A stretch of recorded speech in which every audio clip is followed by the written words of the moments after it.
क्या सुझाव दिए आपने हार जीत को लेकर, आप भी प्रत्याशी थे नागौर से? एक समीक्षा थी, सभी लोगों ने बहुत अच्छे पॉजिटिव वे में अपनी बात रखी। जहाँ कहीं कमियां रह गई, बहुत थोड़े अंतर के साथ में हम नागौर की सीट अनफॉर्चुनेटली नहीं जीत पाए।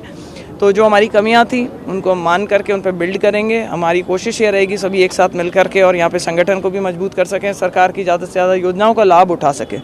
और दूसरा मुद्दा ये था कि क्योंकि नागौर लोकसभा में अब एक ऐसी सीट भी है जिस पे बाई इलेक्शन होगा, तो उस पर भी फोकस था। हम चाहेंगे कि आने वाले समय में जब बाई इलेक्शन हो तो ये सीट जो है वो भारतीय जनता पार्टी के खाते में जाए, उसको लेकर के भी चर्चा हुई थी। क्या कमी रही मैन?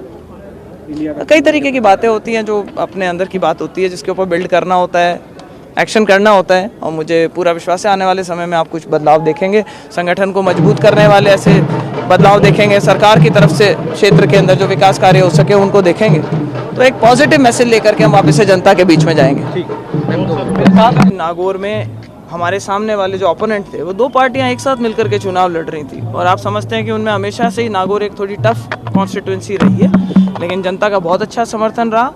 और मैं आप लोगों के माध्यम से पुनः एक बार सबको विश्वास दिलाना चाहती हूँ कि भारतीय जनता पार्टी की जो सरकार है उसका जिन लोगों ने हमें समर्थन दिया उनको ज़्यादा से ज़्यादा हमारे क्षेत्र को लाभ हो सके, इसका ये प्रयास जारी रहेगा। और कारण क्या रखे आपकी? आपने कुछ कारण बताए होंगे, उन्होंने पूछे होंगे, पार्टी ने कोई कारण भी आए सामने? कुछ होते हैं अपने डिस्कशंस करने की चीज़ें होती है जिनको सुधारा जा सकता है। मेरी हमेशा से ये सोच रही है कि जो कमी रही है उसके ऊपर हम बिल्ड करें, उन कमियों को दूर करें, ताकि आने वाले जैसे ही मतलब हमारे बाई इलेक्शन होंगे उसके अंदर हमें वापस से वो गलतियाँ जो सुधारने की ज़रूरत है और ज़्यादा मजबूती के साथ लड़ेंगे। और क्योंकि अब फोकस विधानसभा के अंदर ये क्योंकि उपचुनाव होंगे तो ज़्यादा अच्छे से फोकस कर सकते हैं, तो हमारी कोशिश यही रहेगी कि हनुमान जी क्या बीजेपी के नेताओं के संपर्क में है क्या?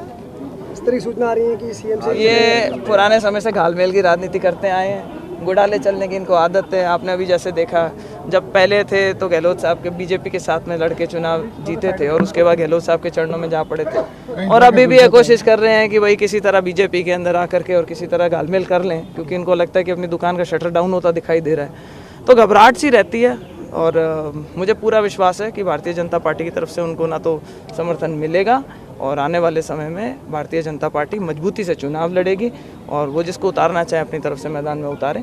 और मैं तो कहूँगी कि वो हर बार जब चैलेंज करते हैं कि मैं अकेला चुनाव लड़ता हूँ, और मैंने भाई अब की बार मैं भी कहती हूँ क्या मिल करके दो पार्टियाँ एक साथ होकर के लड़ने का, बेस्ट साखियों के सारे चुनाव लड़ने का काम बंद करूँ। खेमसर की सीट खाली है, क्या आप वहाँ से मैदान उतरना चाहेंगे बीजेपी लड़ाई? नहीं, अभी ऐसा कोई चर्चा इस बारे में नहीं हुई है। जो पार्टी का निर्देश होगा उसके हिसाब से काम करेंगे, पर हम सभी मिलकर के बहुत अच्छे मजबूती से चुनाव लड़ेंगे। और पक्की बात है कि खीमसर की जो सीट है वो इस बार भारतीय जनता पार्टी के पक्ष में जाएगी। नागौर के अलावा हम पूरे स्टेट की अगर बात करें, सीटें कम हुई है, मानना पड़ेगा जी। क्या प्रमुख कारण आपको देखने को मिले? स्टेट में आपकी भी और नेताओं से भी बात हुई होगी, क्या कारण सामने आ रहे हैं? देखिए, कुछ नेशनल लेवल के ऊपर एक भ्रांति फैला दी गई थी कि 400 सीटें आएंगी तो रिजर्वेशन के ऊपर गाज गिर जाएगी। वो एक गलत प्रचार करने में कांग्रेस के और जो इंडिया गठबंधन के लोग थे वो ज़्यादा कामयाब रहे। लोग बरगलावे में आ गए। मुझे लगता है इसका कहीं ना कहीं छोटा बड़ा नुकसान हुआ है। और उसके अलावा ये होता है कि भारतीय जनता पार्टी पिछले 2 बार से लगातार 25 सीटें राजस्थान में जीतती आई थी। आप सभी जानते हैं कि टॉप पे पहुंचना आसान होता है, पर टॉप पे बने रहना थोड़ा मुश्किल होता है। लेकिन फिर भी मैं ये कहूँगी कि अच्छा नतीजा रहा है, वोट परसेंटेज की टर्म्स के अंदर अच्छा रहा है।